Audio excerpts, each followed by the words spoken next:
The Banishment. The Grand Council chamber of Station Axiom hung suspended in the void between stars, its crystalline walls gleaming as representatives from 1,000 worlds gathered to determine the fate of humanity. Admiral Helena Vega stood at the center of the chamber, her back straight despite the weight of Earth's future pressing down on her shoulders. The Galactic Conclave, rulers of known space for millennia, looked down from their elevated platforms with a mixture of disdain, curiosity, and fear. High Chancellor Zelforan of the Arcturian Dominion leaned forward, his iridescent scales catching the light as his 6 eyes narrowed. Humanity. His voice resonated through the chamber, translated perfectly into every language present. Barely 3 centuries into your technological awakening, and already you demonstrate qualities that disturb the Conclave deeply. Projections appeared in the air around Helena. Earth's wars, nuclear tests, environmental catastrophes, alongside rapid technological advancement curves that outpaced any recorded species. You advance too quickly without the wisdom to temper your capabilities, continued Zelforan. You argue amongst yourselves yet unite against outside threats with alarming efficiency. Your adaptability borders on biological impossibility, and your creativity. He paused, mandibles clicking with what might have been concern. Your creativity follows patterns we cannot predict. Helena stepped forward. High Chancellor, these very traits you list as concerns have helped us overcome our greatest challenges. We don't deny our troubled history, but we've learned from it. Humanity seeks peaceful integration with the galactic community. The decision has already been made, Admiral, interrupted Axel Vex of the Tholian Expanse, her crystalline form pulsing with colors of finality. The Conclave has voted. Humanity is too unpredictable, too dangerous to be allowed unrestricted access to the galaxy. Helena felt her heart sink as Zelforan raised all 4 of his upper limbs. By unanimous decree of the Galactic Conclave, Earth and its solar system will be placed under quarantine. An energy barrier will be established at the heliopause. No human vessel will be permitted beyond. No communication will be allowed with galactic civilization. This quarantine will remain in effect until such time as the Conclave determines humanity has evolved sufficient stability. A matter of millennia, at minimum. The chamber erupted in a cacophony of alien approvals. Helena stood frozen, the enormity of the sentence sinking in. Humanity, condemned to their solar system prison not for any crime but for their potential. You have 1 standard rotation to recall all your ships, Zelforan concluded, after which any human vessel outside your system will be considered in violation of Conclave law and dealt with accordingly. 3 years after the quarantine, Dr. Ilara Chen stood in her underground laboratory beneath the Atacama Desert, staring at equations that defied conventional physics. The holographic display showed simulation after simulation of the Conclave's barrier, an energy field that warped space-time itself, preventing any normal matter from passing through. Run it again, she told her eye assistant. Adjust the quantum resonance by 0.03%. Behind her, General Marcus Rivera watched silently. After the quarantine, Earth's nations had finally united under a single purpose: escape. The United Earth Defense Force now commanded resources that would have been unimaginable before the alien judgment. If we try to punch through the barrier directly, they'll detect us instantly, Ilara explained, not looking up from her work. But what if we don't need to punch through it all? The simulation change, showing a ship seemingly dissolving at the molecular level before passing through the barrier as pure energy, then reconstituting on the other side. Matter-energy conversion, asked Rivera skeptically.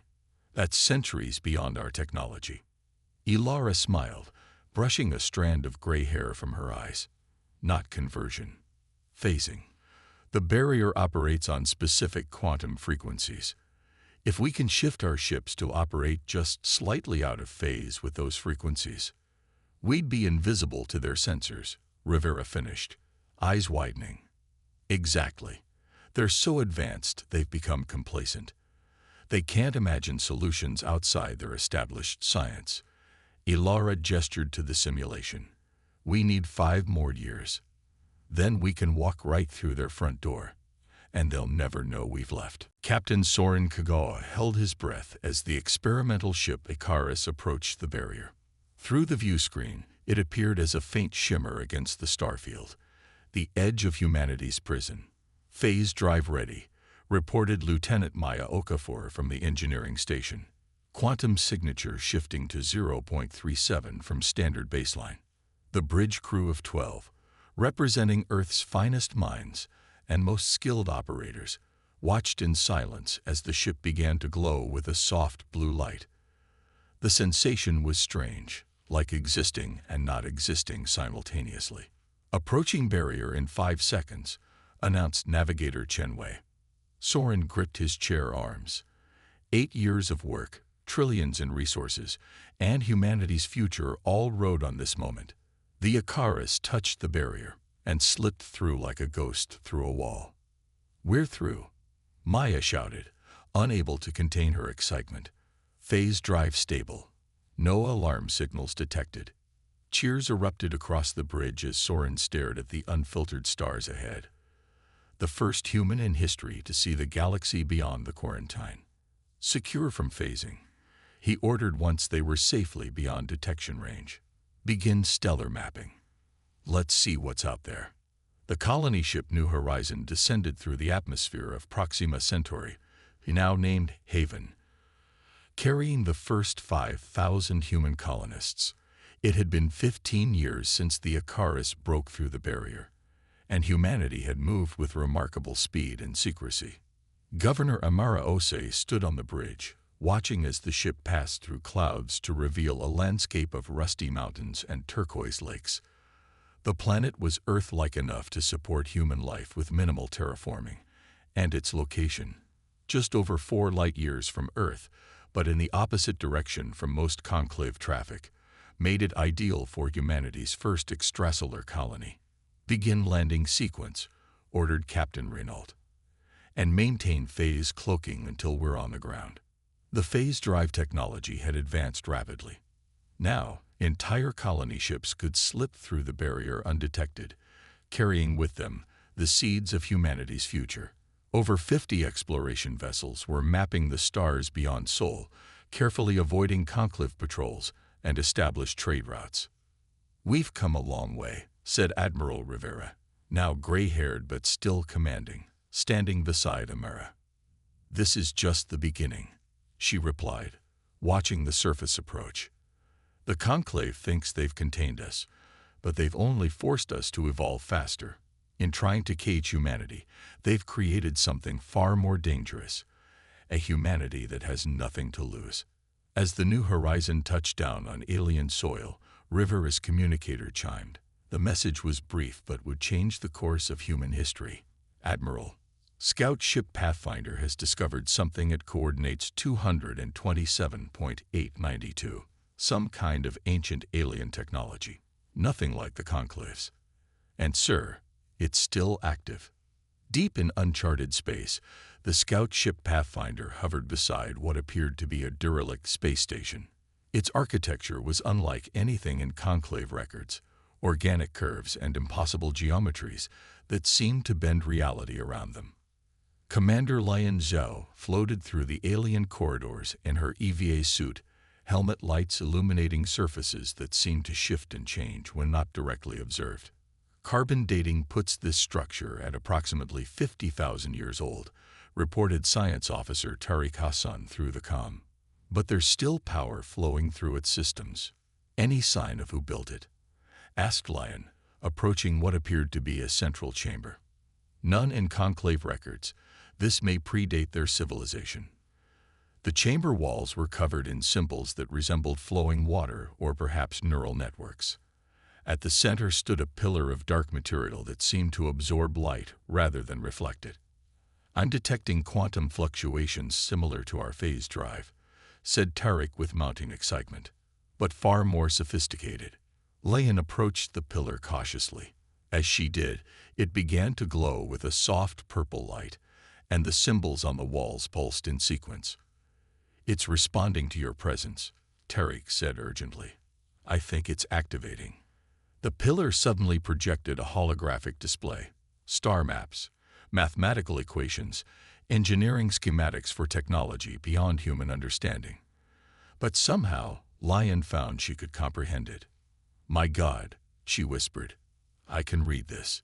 It's like the information is being downloaded directly into my brain." "What is it?" Tariq asked. "It's everything, Tariq. The builders of this station, they mastered technologies the Conclave has never imagined. Phase shifting was just the beginning. They discovered how to manipulate the fundamental forces of reality itself." Lion touched the pillar, and the knowledge flowed more intensely. "And now," she said, her voice filled with wonder, "they're giving it all to us." The Ascension, 25 years after the discovery of the ancient station, now called the Nexus, humanity had transformed. What began as a desperate bid for freedom had evolved into something the Conclave could never have anticipated. 12 colonies now thrived in secret across 3 star systems, all protected by phase field technology derived from the Nexus knowledge. The newest settlement, Ascension, orbited a gas giant in the Ta Ceti system, its sprawling habitats and shipyards hidden within the planet's dense upper atmosphere. Admiral Soren Kagawa, now fleet commander of the United Earth Defense Force, stood on the observation deck of Ascension Station, watching as the newest vessel of the human fleet underwent its final preparations. The Prometheus was unlike any ship humanity had built before, its hull composed of metamaterials that could not only phase shift, but also absorb and redirect energy. "Beautiful, isn't she?" asked Director Ilara Chen, joining him at the viewport. Her body might have aged, but her mind remained as sharp as ever, enhanced now by neural interfaces reverse-engineered from Nexus technology. "The Conclave wouldn't even recognize it as a ship," Soren replied. "They still think we're trapped in Sol, building fusion rockets and dreaming of the stars. Their arrogance will be their downfall," Ilara said. "The latest intelligence from our stealth probes indicates they've reduced monitoring of the Sol barrier to minimal levels. They believe their prison is perfect." A holographic display activated beside them, showing the current disposition of Conclave forces throughout the sector. The alien coalition controlled thousands of worlds across the galaxy, enforcing their version of order with massive fleets and technologies that had remained largely unchanged for millennia. "They'd grown stagnant," Soren observed, "so convinced of their superiority that they've stopped innovating. While we've been forced to innovate or die," Ilara finished. "The Nexus builders left us more than technology. They left us a philosophy. Evolution through adversity." An alert chimed, and a young officer approached. "Admiral, we've received a priority message from Haven Colony. A Conclave patrol ship has detected unusual energy signatures in the system. They're investigating." Soren's expression hardened. It was inevitable. They'd find us eventually. "Inform Haven to activate their planetary phase shield. Deploy the 3rd Scout Group to monitor the situation, but maintain distance. Let's see what we're dealing with before we reveal our hand." The Conclave cruiser Inexorable Justice moved through the Haven system with the confident precision of an apex predator. Nearly a kilometer in length, its crystalline hull glittered like a malevolent jewel against the darkness of space. On its command deck, Overseer Krolvex of the Tholian Expanse studied the sensor readings with growing concern. "These energy signatures do not match any known species technology," he noted, "and they appear deliberately concealed." "Could it be the humans?" asked his second, Riltor. "Their quarantine was established in this region." Krolvex's crystalline form pulsed with dismissive colors. "Impossible. The barrier is absolute. No human technology could breach it." Yet as the Inexorable Justice approached Haven's orbit, their sensors began to malfunction, readings becoming distorted and unreliable. "Something is interfering with our systems," Riltor reported. "I'm detecting massive energy fluctuations from the 3rd planet, but they're flickering in and out of our detection range." "Deploy probe ships," ordered Krolvex. "Full spectrum analysis." 3 smaller vessels detached from the cruiser, streaking toward haven. As they entered the upper atmosphere, a ripple seemed to pass through reality itself. The probes suddenly reported thousands of structures on the surface, cities, spaceports, defense installations, before their transmissions cut off completely. Impossible, Kralvex exclaimed, his crystalline body pulsing with alarm colors. Prepare main batteries. Alert the conclave. Before he could give the order to fire, space itself seemed to twist around his ship. 6 vessels appeared from nowhere. Sleek, dark shapes that absorbed sensor pings rather than reflecting them. Unidentified vessels, Kralvex broadcast on all frequencies. This is conclave enforcement. You are in violation of. This is Admiral Soren Kagawa of the United Earth Defense Force, came the reply, sending shockwaves through the conclave crew. Your presence in this system is unwelcome, Overseer Kralvex. I suggest you withdraw. Humans. Kralvex's voice modulator could barely process his shock. How is this possible? You are contained. We were never contained, Soren replied calmly. We were challenged. And humanity has always risen to challenges. Kralvex's shock turned to rage. All batteries, open fire. Destroy these abominations. Energy beams lashed out from the conclave cruiser, weapons that could shatter moons. But when they struck the human vessels, something unprecedented happened. The beams seemed to pass through the ships without effect, or in some cases, curved around them as if reality itself was bending. Return fire, ordered Soren. Minimal force. Disabling shots only. The human ships responded with precisely targeted pulses of energy that struck the conclave cruiser's propulsion and weapon systems. The massive alien vessel shuddered and went dark, drifting powerless. What have you done? Kralvex demanded as emergency systems struggled to restore power. We've disabled your ship without destroying it, Soren explained. A courtesy the conclave never extended to species they deemed dangerous. Your crew will survive, Kralvex. You'll be placed in stasis and return to conclave space with a message. Humanity is free. We have claimed this region of space as our own. We have no desire for conflict, but we will defend our sovereignty. News of the encounter spread through the conclave like wildfire. The impossible had happened. Humans had not only escaped their quarantine, but had developed technologies that rendered conclave weapons almost useless against them. In the Grand Council chamber of Station Axum, chaos reigned as representatives from 1,000 worlds demanded answers. High Chancellor Zelforin, now in his final life cycle, struggled to maintain order. How many colonies have they established? Demanded the Rigelian ambassador. How did they breach the barrier? Their technology appears derived from the Lost Ones, reported the conclave's chief scientist, referring to the mysterious precursor civilization whose artifacts occasionally surfaced throughout the galaxy. Somehow, the humans have not only discovered Lost Ones technology, but have mastered it in ways we never could. This cannot stand, declared Kralvex. We must mobilize the Grand Fleet, crush this human expansion before it threatens conclave authority. Emergency sessions were held, strategies debated, and ultimately, the conclave fell back on its age-old solution to problems: overwhelming force. A fleet of 300 capital ships, the largest armada assembled in 5 centuries, was dispatched to the Haven system with orders to eradicate all human presence. What they found upon arrival defied explanation. The human colonies had seemingly vanished. Planets that had shown signs of settlement now appeared pristine and untouched. Sensor suites revealed nothing but natural formations and indigenous life. They've cloaked entire worlds, the fleet commander reported back to the conclave in disbelief. Our sensors can detect nothing. As the conclave fleet held position, debating their next move, reality shifted around them.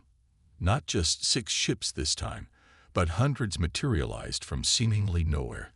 An entire human battle fleet that had been there all along, undetectable until they chose to reveal themselves.